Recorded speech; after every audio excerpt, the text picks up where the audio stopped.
Hello friends, गतिमान technical hub में आपका बहुत बहुत स्वागत है। और जैसा कि मैंने आपको पिछले वीडियो में बताया था कि इसके अंदर हम फिटर व्यवसाय को पूरा थ्योरी पार्ट आपके लिए लेकर आएंगे और आपको पढ़ाया जाएगा। उसके अंदर पिछली वीडियो में मैंने आपको फिटर ट्रेड का परिचय बताया था, जो विस्तार पूर्वक और जो महत्वपूर्ण बातें थी वो मैंने उसमें आपको बताया। उसमें कुछ लोगों को ऐसा लग रहा होगा, कुछ स्टूडेंट्स हैं, जैसे हमें भी लगता था, आपको भी लग ही रहा होगा कि ये सर क्या पढ़ा रहे हैं, ये तो हमने पढ़ रखा है या ये क्या है। तो देखिए, वीडियो मेरा बनाने का एक ही उद्देश्य है कि कई स्टूडेंट ऐसे हैं जिन्होंने अभी तक भी किताबें नहीं खोली होगी, अभी तक भी नहीं पढ़े होंगे, या वो अभी तक भी पढ़ाई के प्रति सजग नहीं होंगे। तो मेरा जो ये वीडियो है, मैं चाहता हूँ कि प्रत्येक कमज़ोर से कमज़ोर स्टूडेंट्स या जिसने अभी तक पढ़ाई नहीं की, सबके लिए उपयोगी रहे। और जो ऐसा महसूस होता है, जो बच्चा पढ़ता है उसको पहले चीज़ें जो निम्न स्तर की रहती है वो ईजी लगती हैं, और बाद में उसके अकॉर्डिंग चीज़ें आती हैं तब उसको अच्छा लगता है। तो हम सभी को साथ लेकर चलेंगे, इसलिए प्लीज़ आप लोग कोऑपरेट कीजिए और वीडियो को लास्ट तक देखिए। मेरा पढ़ाने का तरीका थोड़ा अलग है। मैं ऐसा काम करना चाहता हूँ, वीडियो से बनाने से लेकर पढ़ाने तक का, कि ये कमज़ोर से कमज़ोर स्टूडेंट्स के लिए भी उपयोगी रहे, और ऐसा कुछ भी ना हो जो समझ में ना आए और आपके लिए ज़्यादा से ज़्यादा लाभप्रद रहे। तो पिछले वीडियो में हमने आपको पढ़ा दिया था, ये माप के बारे में आपको बताया गया था, और मैंने आपसे कहा था कि अगली वीडियो में मीट्रिक प्रणाली को मैं विस्तार पूर्वक बताऊंगा। तो मीट्रिक प्रणाली को लेकर के मैं आया हूं, जिसे हम अब ध्यान से देखेंगे, और आप भी अलर्ट हो जाइए। और मैं जितनी चीज़ें बता रहा हूं, मैं यहाँ समझाने का पूरा कोशिश करूँगा कि आपको समझ में आए। मुझे उम्मीद है कि आप बेहतर तरीके से समझ पाएंगे, इसलिए चलिए चलते हैं आगे की ओर। मीट्रिक प्रणाली, देखिए, जैसा कि मैंने आपसे कहा था, मीट्रिक प्रणाली या सीजीएस प्रणाली लगभग सेम है। इसके बारे में कैसे उत्पत्ति हुई, क्या हुआ, वो सब मैं आपको डिटेल से बताने जा रहा हूँ। आप वीडियो को देखिए, रिव्यू करके देखिए, लिखना है तो पॉज करके लिख सकते हैं, ठीक है। तो चलिए चलते हैं। यही प्रणाली हम आजकल प्रयोग में लाते हैं। फ्रांस की राजधानी पेरिस में बाट यानी जो वजन एवं माप के अंतर्राष्ट्रीय कार्यालय में 0 डिग्री सेंटीग्रेड तापमान पर प्लेटिनम इरेडियम, ये एक छड़ होती है, तो प्लेटिनम इरेडियम की एक छड़ रखी हुई है, जिस पर बने दो चिन्हों के बीच की दूरी को मानक मीटर अंडरलाइन कर लेना, आप भी इसको लिखो तो मानक मीटर माना गया है, और इसी के आधार पर इस प्रणाली का उपयोग किया गया है। विभिन्न देशों की राजधानियों में मानक मीटर प्रारूप रखे हुए हैं। हमारे देश भारत में इसकी एक प्रारूप छड़ राष्ट्रीय भौतिक विज्ञान अनुसंधान प्रयोगशाला नेशनल फिजिकल लेबोरेटरी दिल्ली में रखी हुई है। कहाँ रखी हुई है? दिल्ली में। ये कंटेंट्स मैंने अपने हाथों से तैयार किया है, और ताकि आपको जानकारी हो। अभी लोगों को ये पता नहीं मीट्रिक प्रणाली है, लेकिन इसका उद्भव कैसे हुआ, वो चीज़ें मैं सब आपको बता रहा हूँ। मैंने आपसे कहा है कि मैं आपको बहुत अच्छे से और विस्तार से पढ़ाऊँगा, और आपके जीवन में हर जगह ये काम आएगी जब तक आप तकनीकी क्षेत्र से जुड़े रहेंगे, ठीक है। तो ये दिल्ली में रखी हुई है। आगे देखें।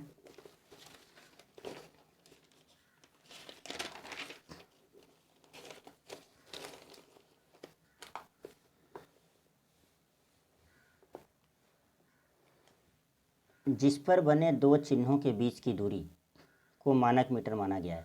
जो छड़ दिल्ली में रखी हुई है, जैसा मैंने अभी आपको बताया है कि प्लेटिनम इरेडियम की छड़, तो ये जिस पर दो चिन्ह बने हुए हैं और इसके बीच की दूरी को मानक मीटर माना जाता है। कार्य की सुविधा से मीटर के निम्न भाग किए गए हैं। अब मीटर जो है उसको डिवाइड किया गया है ना, क्योंकि हर चीज़ को 1 मीटर में थोड़ी नापते हैं हमने जॉब नापेंगे तो हमारे जॉब को देखो हो सकता है सेंटीमीटर में भी मापना पड़ जाए, में भी मापना पड़ जाए। इसके लिए कार्य की सुविधा अनुसार इसे ऐसा किया गया है। तो 1 बराबर 100 सेमी, ये भाग किए गए हैं 1 मीटर का। 1 मीटर बराबर 100 सेंटीमीटर, और 1 मीटर बराबर ही होता है 1000 जिसे मिलीमीटर कहते हैं। मैंने पूरा लिखा है, ध्यान से देखना। 1 सेंटीमीटर बराबर होता है 10 तो ये सारी चीज़ें आप कैलकुलेशन में ही पढ़ेंगे, लेकिन यहाँ आपके उपयोग में है क्योंकि आपको फिटर में जॉब बनाना है। तो मेरा भी फ़र्ज़ बनता है मैं आपको बताऊँ, आप वहाँ पढ़ें या ना पढ़ें, लेकिन मुझे बताना ही पड़ेगा। मैं ये सोच के ये नहीं छोड़ सकता कि आपने वहाँ पढ़ा है। हो सकता है आपको वहाँ समझ में नहीं आए तो यहाँ समझिए, और यहाँ पढ़ने के बाद हो सकता है आप वहाँ पढ़े तो ज़्यादा समझ में आए। इसलिए आज पढ़ें और आगे चलें। अब देखिए, ब्रिटिश तथा मीट्रिक माप में संबंध। ब्रिटिश और मीट्रिक में संबंध दर्शाया गया है। तो देखिए, 1 इंच बराबर कितना होता है? ये तो आपका क्या होता है, ये तो आपका ब्रिटिश माप हो गया और ये आपका क्या हो गया, मीट्रिक माप हो गया। दोनों में संबंध है ये। तो 1 इंच में 25.4 होता है, याद रखिए। और इसी को हम सेंटीमीटर में क्या बोलेंगे, 2.54 सेंटीमीटर। ऐसे ही फुट, इसे फिट भी कहते हैं। 1 फुट, और 1 फुट को हम देखिए ऐसे लिखेंगे, 1 और 1 के ऊपर 1 कोमा लगाएंगे। इंच में 2 कोमा लगता है इधर। तो 1 फुट बराबर होता है 30.48 सेंटीमीटर। अब इसको आप पढ़ते हैं, दो मैथ में पढ़ने का भी एक नियम होता है कि 30.48 बोलते हैं बहुत से, लेकिन 48 नहीं बोलना मैं, 30.48 सेंटीमीटर। ऐसे ही आपको ये मीटर में क्या होगा, 1 फुट 0 पॉइंट, इस जीरो की कोई वैल्यू नहीं होती, हम लगा देते हैं ताकि पॉइंट स्पष्टीकरण दी जाए हमें। 0.3048 मीटर। 1 गज 1 गज बराबर कितना होगा, 0.914 मीटर।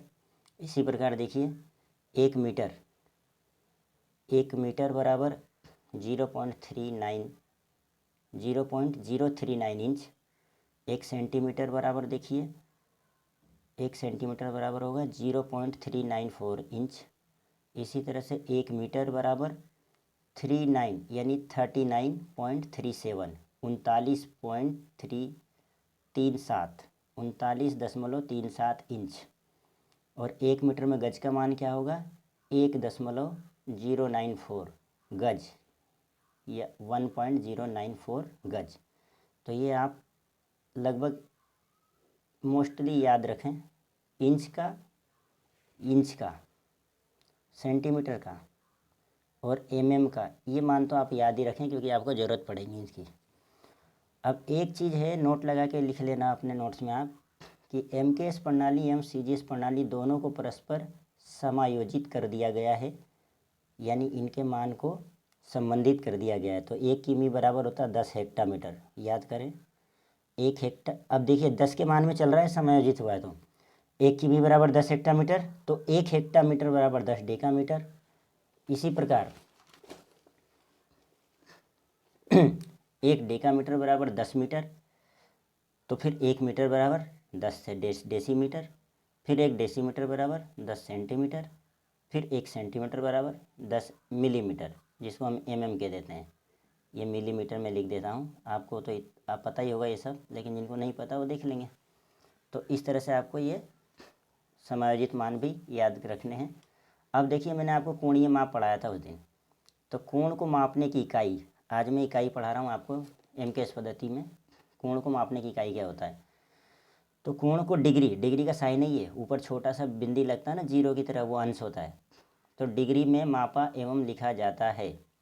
किसी वृत्त को, देखिए किसी वृत्त को, माना ये वृत्त है जिसका केंद्र बिंदु O है और त्रिज्या R है, 360 भागों में बांटते हैं। अब जैसे यही वृत्त है, इसको अपन ऐसे छोटे छोटे 360 भागों में बांट दें, ऐसे करके देखिए, है ना। अपन यहाँ बांटने तो बैठेंगे नहीं, मैं आपको एग्जांपल समझा रहा हूँ। ऐसे बांट दें, 360 भागों में बांट देते हैं, तो प्रत्येक एक भाग का मान 1 डिग्री माना जाएगा। 360 बांटेंगे तो 360 भाग किए हमने उसके, तो उसका एक भाग का मान 1 डिग्री, ये वाला 1 डिग्री माना जाता है। इसके बाद प्रत्येक डिग्री को भी, यानी इस 1 डिग्री को भी, देखो मैंने आगे लिखा है भी 60 भागों में बांटेंगे हम, 1 डिग्री को 60 भागों में बांटेंगे। तो अब 1 डिग्री को मैं डायग्राम से तो दर्शा नहीं सकता था, तो 60 भागों में बांटा जाता है, इसलिए मैंने इस तरह से आपको मैथमेटिकल यूनिट में लिख दिया इसको कि इसका प्रत्येक भाग यानी 1 डिग्री का 60 से मैंने भाग दिया, यानी 1 डिग्री को 60 भागों में बांटेंगे तो वो मिनट के नाम से, यही मिनट होता है, जाना जाता है। यानी 1 डिग्री को आपने अगर 60 भागों में डिवाइड कर दिया तो 1 मिनट हो गया उसका मान। ध्यान से सुनना आप। और फिर उस 1 मिनट को जो हमें यहाँ से मिला है, उस 1 मिनट को फिर 60 भागों में जब हम बांटेंगे, 60 भागों में बांटेंगे, देखिए मैंने 1 मिनट बराबर 60 भाग लिख रखा है बराबर सेकंड। अब सेकंड का मतलब कुछ नहीं है, तो उसका गुणांक 1 होता है, यानी 1 सेकंड होता है, तो 1 सेकंड कहलाता है। यानी 1 मिनट को 60 भागों में बांट देंगे तो वो क्या हो जाएगा, 1 सेकंड हो जाएगा। ठीक है, तो ये कैसे लिखेंगे, देखो 1 वृत्त बराबर 360 डिग्री, फिर 1 डिग्री बराबर 60 मिनट, फिर 1 मिनट बराबर 60 सेकंड। ये आपके तीनों चीज़ों के संबंध आ गए। अब इसके अंदर क्या होता है कि लिखते कैसे हैं, जैसे डिग्री, मिनट और ये सेकंड से दर्शाते हैं। तो क्या वह कहना चाह रहे हैं यहाँ पर, मैं क्या समझाने की कोशिश कर रहा हूँ आपको कि डिग्री को तो ऐसे लिखेंगे 0 डिग्री, ये सॉरी 0 डिग्री नहीं, डिग्री का साइन ऐसे, और मिनट जब लिखेंगे तो उस पर हम 1 कोमा लगाएंगे ऊपर साइड में, और सेकंड जब हम लिखेंगे तो 2 कोमा लगाएंगे। तो मैं आपको समझाने की ये कोशिश कर रहा हूँ कि यदि आपको बोले 25 डिग्री 50 मिनट 35 सेकंड को विधिवत लिखिए, विधिवत लिखिए, तो आप कैसे लिखेंगे, इस तरीके से 25 डिग्री, डिग्री की जगह ये मान आ गया ऊपर, ये 25 डिग्री, 50 मिनट, ये आपके 50 मिनट एक साइन आ गया, 35 सेकंड, तो ये आपके 35 पे 2 साइन आ गए ये कोमा के, 35 सेकंड, तो 25 डिग्री 50 मिनट 35 सेकंड होगा। ये आपका इस तरीके से चलेगा। आगे आपको समझ में, मुझे उम्मीद है ये चीज़ समझ में आई होगी आपको। आगे चलते हैं, देखिए ऐसा ही एक और एग्जाम्पल है आपके लिए। अब जैसे मैं आपसे बोलूं कि 40 डिग्री 45 मिनट और 48 सेकंड को विधिवत लिखिए, तो आप कैसे लिखेंगे, ये 40 डिग्री 45 मिनट 48 सेकंड होगा। ठीक है, ये आपका यहाँ एग्जाम्पल इसका कंप्लीट हुआ। अब मैंने आपसे पिछली वीडियो में कहा था कि एमएम्स को इंच में बदलना और इंच को एमएम में बदलना मैं आपको बताऊँगा, तो वही चीज़ है। देखिए यहाँ हम पढ़ते पहले एमएम यानी मिलीमीटर से इंच में बदलना, कैसे बदलेंगे, इसके सूत्र होते हैं 2, है ना, जो बनाए गए हैं सूत्र हैं, वो मैं आपको बता रहा हूँ यहाँ पे सीधा। देखिए पहला सूत्र है एमएम, यानी जो भी मान आपको दे एमएम में, MM 10 MM 5 MM 10 MM 15 MM 20 MM, तो वो एमएम का मान इंटू 5/127, जब हम इसको सोल्व करेंगे पूरे को तो ये इंच में आएगा इसका मान, तो ये इंच में चेंज हो गया। आपको 15 एमएम अभी एग्जाम्पल देता, और या फिर सेकेंड मेथड क्या है, एमएम का जो भी मान आपको दे इंच में बदलने के लिए उसमें आप 25.4 का भाग दे दो। क्यों, क्योंकि 1 इंच बराबर 25.4 होता है। अभी मैं बता चुका हूँ शायद आपको पीछे, और नहीं तो आगे बता दूँगा अभी। ठीक है, एक एक एक इंच बराबर 25.4 एमएम होता है। तो आप देखिए एग्जाम्पल भी मैं लेके आया हूँ आपके लिए। 10 एमएम को इंच में बदलो, 10 एमएम को इंच में बदलेंगे, कैसे बदलेंगे, पहला मेथड अभी आपको मैंने बताया था, जो ये एमएम 10 एमएम और 5/127 से हम गुणा करेंगे तो ये इंच में चेंज हो जाएगा हमारा। अब हम इसको सोल्व करेंगे। अब सोल्व कैसे करते हैं, अब मैं बिल्कुल बिल्कुल निम्न स्तर से बता रहा हूँ, इसलिए आप ये मत सोचना सर क्या बता रहे हैं, जिनको नहीं आता उन्हें भी। देखिए यहाँ कुछ नहीं है, इसका हमेशा गुणा अंश से ही होता है, कभी हर से मत कर देना कोई स्टूडेंट्स। क्यों, क्योंकि बहुत तरह के स्टूडेंट्स हैं, मैं सभी के लिए पढ़ा रहा हूँ, सभी ध्यान से देखें। ज़्यादा समझ में नहीं आता, इस तरह की संख्या आती तो आप बट्टे में 1 लिख सकते हो अपनी तरफ से ऐसे करके। तो अंश वाले का अंश से गुणा, हर वाले का हर से, तो 10 पंजे 50, ये रहा 1 से, ये 127 ये रहा। जब 50 में आप 127 का भाग देंगे तो जाएगा नहीं, तो क्या करेंगे, हम एक पॉइंट लगाएंगे। जैसे हम एक पॉइंट लगाएंगे तो ये हो जाता है यहाँ पे एक जीरो, यानी 500 हो जाएगा। ये पॉइंट जैसे हम लगाएंगे भाग नहीं जा रहा है, तो यहाँ ऑटोमेटिक पॉइंट की वजह से एक जीरो लग जाता है। तो 500 में 127 का जब हम भाग देंगे तो 27 को देखिए इधर हम 3 से गुणा करते हैं अंदाज़ा लगा के, तो 381 आता है। अगर हम 4 से गुणा करेंगे तो 500 से ऊपर निकल जाएगी संख्या, जो बड़ी हो जाएगी भाग नहीं जाएगा। तो 381 आया, इसको जब हम 500 में से माइनस करेंगे तो 119 शेष बचा। इस तरह से आप सोल्व जब करेंगे तो इसका मान आएगा 0.393 इंच। तो ये 10 mm बराबर इतने इंच होते हैं। ये मैं आपको समझाने की कोशिश कर रहा हूँ, ठीक है। अब ये इंच में चेंज हो गया आपका मान। अब इसी को हम सेकंड मेथड जो मैंने आपसे कहा था 25.4 का भाग दे देते हैं, तो ये 10 mm सेकंड मेथड है आपकी, दूसरी विधि से ऐसे भी कर सकते हैं। 10 mm में 25.4 का भाग दे दीजिए, हैं। क्यों? क्योंकि हम इंच में बदल रहे हैं ना भाई, mm को इंच में बना रहे हैं, तो ये 10 mm है। अब 10 mm को इंच में बनाने के लिए 1 इंच का जो मान होता है उसको हम भाग दे देते हैं। तो यहाँ से ये देखिए पॉइंट है, जब ये अब भाग देने में कठिनाई आएगी तो इस पॉइंट को जैसे हम हटाएंगे तो इकाई की तरफ कितनी संख्या है? 1 संख्या है, तो ऊपर 1 जीरो लग जाएगा, इसलिए यहाँ 100 हो गया ये 10 और ये बिंदी 100। तो 100 में हम 254 का भाग नहीं दे सकते, तो फिर हम एक पॉइंट लगाएंगे। ये जीरो इसलिए लगा देते हैं ताकि इसका स्पष्टीकरण हो, इसका कोई मान नहीं होता, ठीक है। तो जैसे हम ये पॉइंट हटाएंगे, ये वाला पॉइंट हटाएंगे, तो ये देखिए इस पॉइंट हटाने की वजह से तो ये 100 हो गया। अब भाग नहीं जाएगा, तो फिर हम एक पॉइंट ये लगाएंगे, तो इसकी वजह से एक जीरो और लगेगा, तो यहाँ 1000 हो जाएगा। 1000 में 254 का भाग देंगे तो ये भी 3 बार दे के देखते हैं, तो 862। अब ये तरीका होता है, थोड़ा सा आप कैलकुलेशन वगैरह करेंगे तो फास्ट हो जाएगा। वैसे ही आप देख लीजिए ना, अगर आप 4 बार देते, मान लीजिए यहाँ 1000 है और आप 2 चौक 8 करते हैं, 4 बार देते हैं, तो 800 तो 200 के हिसाब से हो जाएगा, और 54 तो फिर 1000 से पार हो जाएगा, वो संख्या ज़्यादा हो जाएगी मतलब। तो 3 बार देते हैं तो 200 मान के चलते, तो 2 तिया 600 तो ये हो गया, और 54 के हिसाब से 3 बार हम गुणा करेंगे, हैं, तो 150 करीबी हो जाएगा, तो 750 के आसपास संख्या आएगी। आप भाग दोगे तो आपको कैलकुलेशन एक्यूरेट पता चल जाएगा। तो 3 बार जब गुणा करेंगे तो ये 862 आ जाता है, ठीक है। तो यह 1 सेकंड, 4 तिया 12 की 2 हासिल का 1, 3 पंजे 15 और 1 16 की 6 हासिल का 1, 3 दूनी 6 और 1 7, 762 आएगा ये, है ना। तो 750 के आसपास आएगी, मैंने बोला भी था अभी आपको। तो ये 750 जब माइनस करेंगे हम 1000 में से, तो जो शेष बचेगा फिर उसमें जीरो चढ़ा के उसको भाग देंगे, तो इस तरह से ये आपको संख्या प्राप्त होएगी, जो क्या होगा, इंच में होएगी। तो ये इंच का चिन्ह मैं लगाता हूँ, मैंने इसलिए नहीं लगाया था कि आपको बताता चलूँगा, इस तरह से कहीं छूट जाएगा तो वो आपको समझ में आएगा। तो ये इंच में चेंज हो गया। इसी तरह से देखिए 15 mm को इंच में बदलना है, तो वही मेथड रहेगा हमारा, 15 इंटू 5/127, तो वही 15 पंजे 75, एक मान सकते हो चाहो तो, अगर आपको दिक्कत लग रही तो 15 पंजे 75/127, और उसी तरह से भाग नहीं जाएगा तो एक पॉइंट लगाएंगे, तो 1 जीरो 750 में 127 का भाग देंगे हम 750 में, तो 5.590 इंच हमारा आंसर आएगा। सेकेंड मेथड से वही 15 या तो आप ऐसे कर लो या ऐसे कर लो, तो 15/25.4 से भाग देंगे, ये हटाएंगे तो 150 हो गया ऊपर 150, फिर भाग नहीं जाएगा, 254 बड़ी संख्या है, तो एक पॉइंट लगाएंगे, ये यहाँ 1500 हो जाएगा, 1500 में इसका भाग देंगे तो 5 बढ़ जाएगा। इस तरह से ये इंच में कन्वर्ट कर देंगे हम। तो इस तरह से हम mm को इंच में बदलते हैं। अब अगला क्वेश्चन देखिए आपका, अगला भी सवाल है ना आपके लिए थोड़ा सा, क्योंकि वो तो था mm से इंच में बदलना, अब इंच को mm में कैसे बदलेंगे, तो इसका भी एक अलग फार्मूला है जो मैं आपके लिए लेके आया हूँ। देखो आप, इंच जो भी मान आपको दे, भिन्न में दे या मतलब पूर्णांक संख्या में दे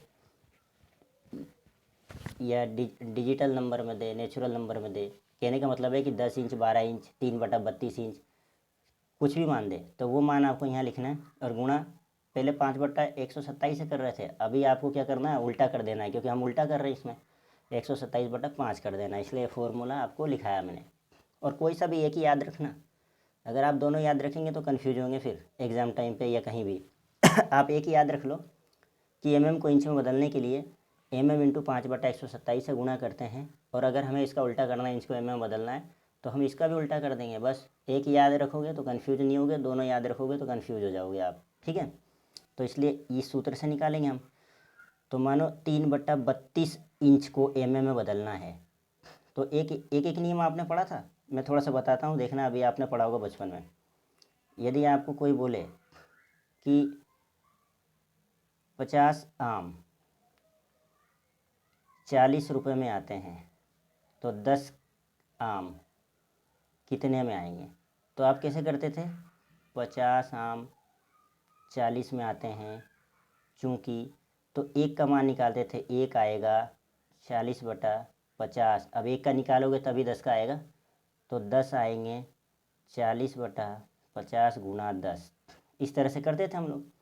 तो उसी तरह से अब 3/32 मालूम है, तो हमें 1 इंच का जब तक मान पता नहीं है तो हम 3/32 का मान कैसे पता करेंगे, ये समस्या होती है थोड़ी है।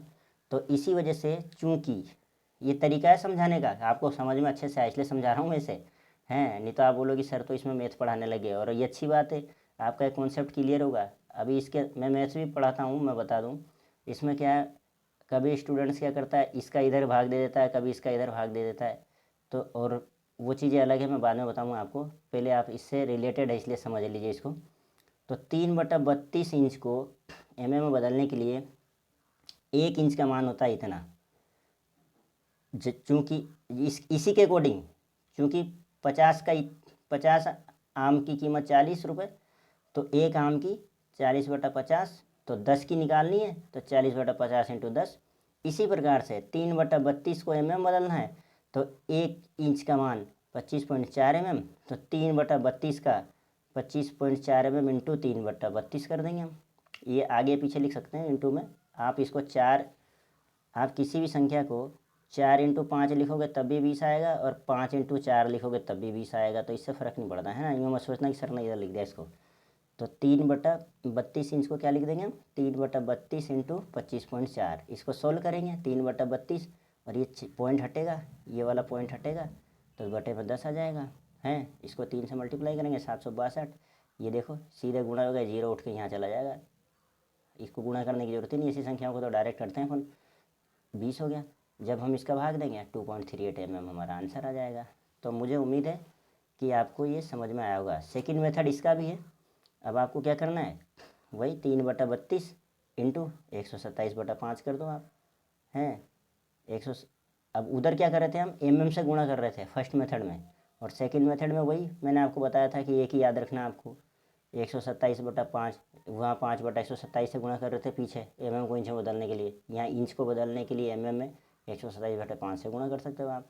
जब इसको गुणा करोगे तो 381, और ये आपको 160, 2.38 आ गया आंसर हैं। आज तक की वीडियो में बस यहीं तक आपको पढ़ाऊँगा मैं, और कल हम पढ़ेंगे माप विधि, यानी नेक्स्ट वीडियो में आपको मैं माप विधि पढ़ाऊँगा।